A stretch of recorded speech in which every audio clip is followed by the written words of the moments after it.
मैं अकेली हूं जिसे ये नहीं पता था कि फिरावनी कहानियां इतनी सच्ची हो सकती हैं? देर रात हो चुकी थी। पुराने घर की लकड़ियां चरमरा रही थीं। अचानक फोन बज उठा। एमा चौंकी, डर गई। उसने सावधानी से फोन उठाया। हेलो?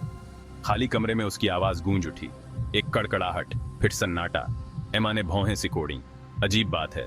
उसने फोन रख दिया और वापस अपनी किताब में लग गई। शब्द धुंधले दिखाई दे रहे थे। बेचैनी उसे घेरे हुए थी। फोन फिर से बज उठा। एमा उसे घूरती रही। उसका दिल जोरों से धड़क रहा था। इस बार कुछ अलग था, खतरनाक। उसने कांपते हाथों से फोन उठाया। कौन है? सन्नाटा। फिर एक धीमी, सर्द और कर्कश आवाज आई। एमा, वे तुम्हारे लिए आ रहे हैं। एमा ने फोन पटक दिया। डर ने उसे जकड़ लिया था।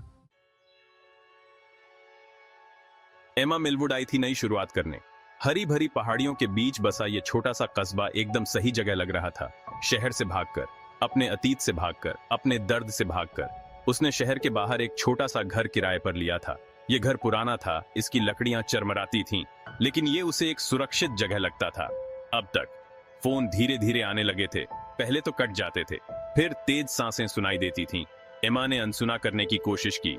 वो खुद को समझाती रही कि ये शरारत करने वाले बच्चे होंगे, लेकिन कहीं ना कहीं डर का बीज बो दिया गया था। फोन बढ़ने लगे। धीमी आवाज में धमकियां, गंदी बातें। ऐसा लगता था जैसे आवाज उसे जानती है, उसके डर को जानती है। सुरक्षित जगह अब जेल बन चुकी थी। एमा को नींद नहीं आ रही थी। फर्श के हर चरमराहट, उसकी खिड़की के बाहर पत्तों की हर सरसराहट से उसकी रूह कांप जाती। फोन उसके सपनों में आने लगे थे, उन्हें बुरे सपने में बदल दिया था।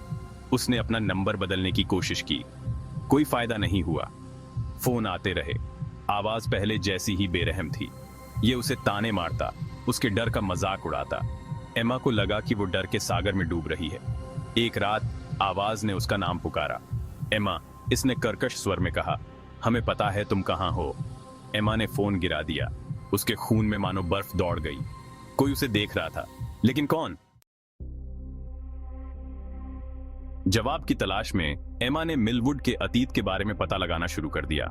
लाइब्रेरियन, जो एक दयालु बुजुर्ग महिला थीं, ने उसे पुरानी फाइलों की तरफ इशारा किया। जैसे ही एमा ने पुराने अखबारों को देखा, धूल के कण धीमी रोशनी में नाचने लगे। उसे गुमशुदा लोगों के बारे में कई लेख मिले।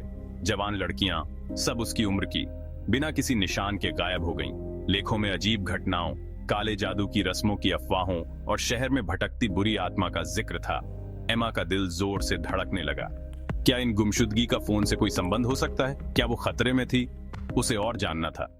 In the dead of night, fear takes hold.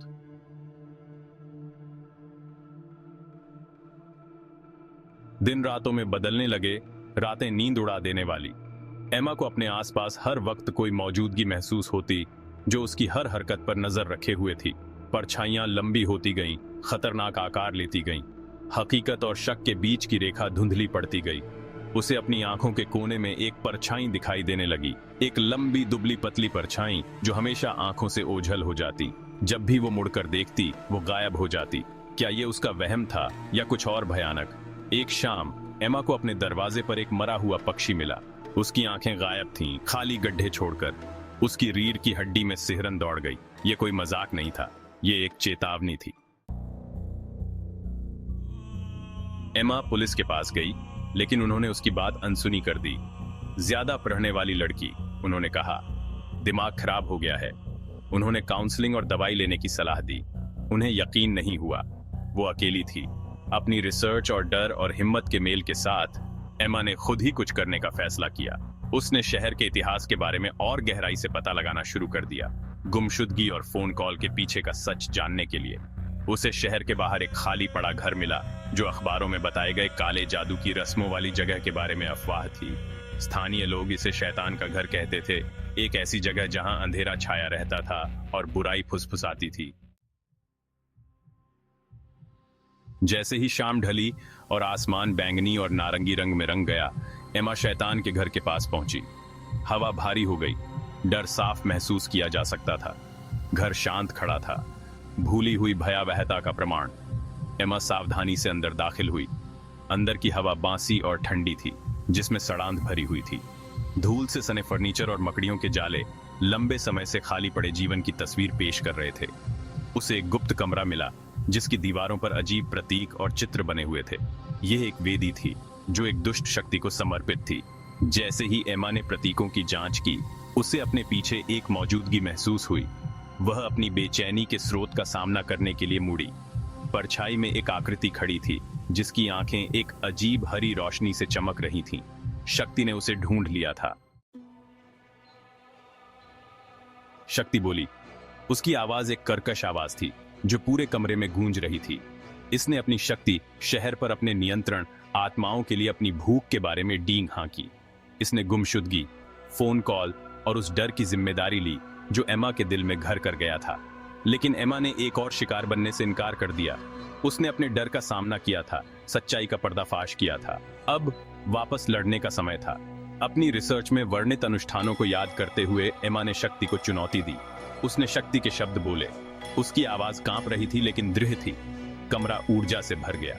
शक्ति ने झपट्टा मारते हुए हमला किया। उसके पंजे बाहर निकल आए, लेकिन एमा अपनी जगह पर डटी रही। उसने अपना सारा डर, अपना सारा गुस्सा, अपनी सारी इच्छा शक्ति अपनी आवाज में डाल दी और अनुष्ठान पूरा किया। कमरे में एक अंधाधुंध रोशनी भर गई, जिसके बाद एक कान फाड़ देने वाली चीख सुनाई दी। फिर सन्नाटा। एमा पीछे हटी। उसका दिल तेजी से धड़क रहा था। शक्ति चली गई थी। फोन आना बंद हो गया।